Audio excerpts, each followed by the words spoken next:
एखाद्या डॉक्टरनं दिलेलं सर्टिफिकेट जर ते कायदेशीर कामात असेल तर एखाद्याच्या आयुष्याची वाट लागते, ती कशी लागते त्या ग्रहस्थांना विचारू आपण. यांच्याबरोबर एक घटना झालेली होती. त्यांच्या कौटुंबिक वादातून त्यांच्या हाणामारीचा मॅटर झालेला होता आणि त्याच्यामध्ये गंभीर कलमांतर्गत गुन्हा दाखल झाला. ती कलमं कशावर लागतात तर डॉक्टरच्या सर्टिफिकेटवर लागतात. बारामतीतल्या असाच एका डॉक्टरनं अशा पद्धतीची काही खोटी सर्टिफिकेट दिली आणि ह्यांना त्या गंभीर गुन्ह्याला सामोरं जावं लागलं. काय प्रकरण होतं सगळं? नमस्कार, माझं नाव सतीश महादेव गावडे, लिमटेक. मी एक सामाजिक कार्यकर्ता आहे. आमच्याच भावकीतील एका व्यक्तीने त्यांच्या रेशनिंग दुकान अगोदर होतं त्यांचं भ्रष्टाचार खूप झाला. त्या भ्रष्टाचार माहितीच्या अधिकारात त्यांचं रेशनिंग दुकान घालवलं. त्याचाच राग धरून माझ्यावरती 1/4/2019 रोजी बारामती तालुका पोलीस स्टेशन येथे फिर्याद दिली. फिर्याद दिल्यानंतर त्यांनी रोय हॉस्पिटलला प्रथम त्यांनी उपचार केले. तेथील घोरपडे मॅडमने त्यांना चेक केलं आणि किरकोळच दुखापत झाली म्हणून सर्टिफिकेट दिलं. मग ह्याच्यावरती माझ्यावरती गंभीर गुन्हे दाखल होत नाही म्हणून त्यांनी आयडिया अशी केली की बारामतीतले पांडुरंग संभाजी गावडे हॉस्पिटल येथे 1/4ला ऍडमिट झाले.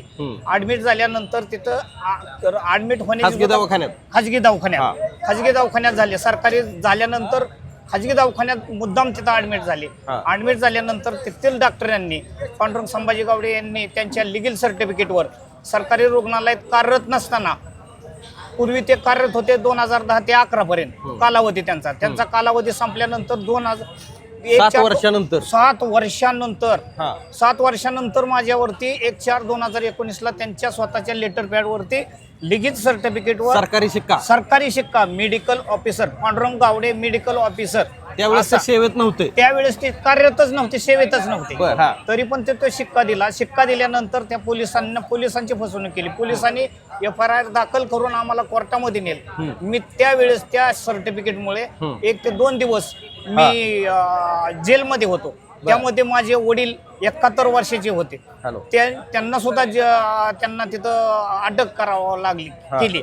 नंतर माझ्या पत्नी होत्या, पत्नीला बी त्यांनी पोलीस स्टेशन येथे हे केले. नंतर FIR दाखल झाल्यानंतर आम्ही जेलमधून सुटून नंतर त्यांनी ही केस कोर्टामध्ये पाटील मॅडमच्या ह्याच्यात होती. तर तिथं चालल्यानंतर त्यांनी साक्षीदार बोलावले. डॉक्टर पांडुरंग गावडे यांची साक्ष त्यावेळेस तिथं झाली. तर त्यांना विचारले आमच्या वकिलांनी, ही तुमची सही नाही, सर्टिफिकेट नाही, तुमचा अक्षर नाही, ही तुमच्या ह्याचा अक्षर आहे, हाताखालच्या अक्षर आहे. नाही म्हणले. तिथं सांगितलं sees my signature and seal. म्हणजे भगवद्गीतेच्या गात्यावरती हात ठेवून डॉक्टरांनी, तिथं बी डॉक्टरांनी दिवाणी न्यायालय फौजदारी यांना सुद्धा न्यायालयाला फसवलं की ही सही आणि शिक्का माझाच आहे. म्हणजे तिथं डायरेक्ट त्यांनी कबुलीच दिली की हे सरकारी शिक्का माझा आहे. मग सरकारी शिक्का त्यावेळेस तुमचा आहे म्हणल्यानंतर त्या दिवशी त्या कार्यरतच नव्हते ना, त्या हॉस्पिटलला कार्यरतच नव्हते. ते सर्टिफिकेट देण्याचा त्यांना अधिकार नव्हता आणि ते सर्टिफिकेट दिल्यामुळे तुम्हाला एका मोठ्या गंभीर गुन्ह्याला सामोरं झाले. आता ह्या प्रकरणामध्ये तुम्ही माहितीच्या अधिकारात ह्या सगळ्या गोष्टी मिळवल्या, त्याच्यानंतर त्याची चौकशी झाली आणि आजच त्यांच्यावरती गुन्हा दाखल झालेला आहे. बारामतीचे जे वैद्यकीय अधिकारी आहेत महेश जगताप हे फिर्यादी झालेत आणि त्यांनी बॉम्बे नर्सिंग ऍक्ट प्रमाणे बारामती शहर पोलीस ठाण्यामध्ये गुन्हा दाखल केला. याच्याबद्दलची काय माहिती आहे तुमच्याकडे? आता मग मी वरिष्ठांकडे ही दखल घेतल्यानंतर आमच्या पोलीस स्टेशनला तक्रार केली. तिथं माझी काय पहिली नाळे साहेबांनी काही दखल घेतली नाही, माझी निकालीच काढले. नंतर मी वरिष्ठांना SP साहेबांना IG परत विभागीय पोलीस प्राधिकरण इकडे तक्रार केली. आरोग्यमंत्र्याकडे, मुख्यमंत्री, राष्ट्रपती, राज्यपाल यांच्याकडे तक्रार केली. परत महाराष्ट्राचे आपले गृहराज्यमंत्री आपले प्रकाश आंबेडकर साहेब यांच्याकडे मी लिखित तक्रार केली आणि त्यांना सांगितलं की डॉक्टरने सरकारी रुग्णालयात कार्यरत नसताना अनेक दिवस त्यांची ह्याचा शिक्क्याचा वापर केला. त्यामध्ये माझा सुद्धा त्यांनी लिव्हिंग सर्टिफिकेट दिले. आपण बघतोय की अशा प्रकरणामध्ये सरकारी डॉक्टरांकडून जर डुप्लिकेट सर्टिफिकेट दिले गेले तर त्याचा गंभीर परिणाम कायद्यामध्ये होतो. शेवटी न्यायाधीश जे असतात ते सर्टिफिकेट बघत असतात की या सर्टिफिकेटमध्ये डॉक्टरांनी काय दिलं. म्हणजे एक अधिकृत व्यवस्था असते.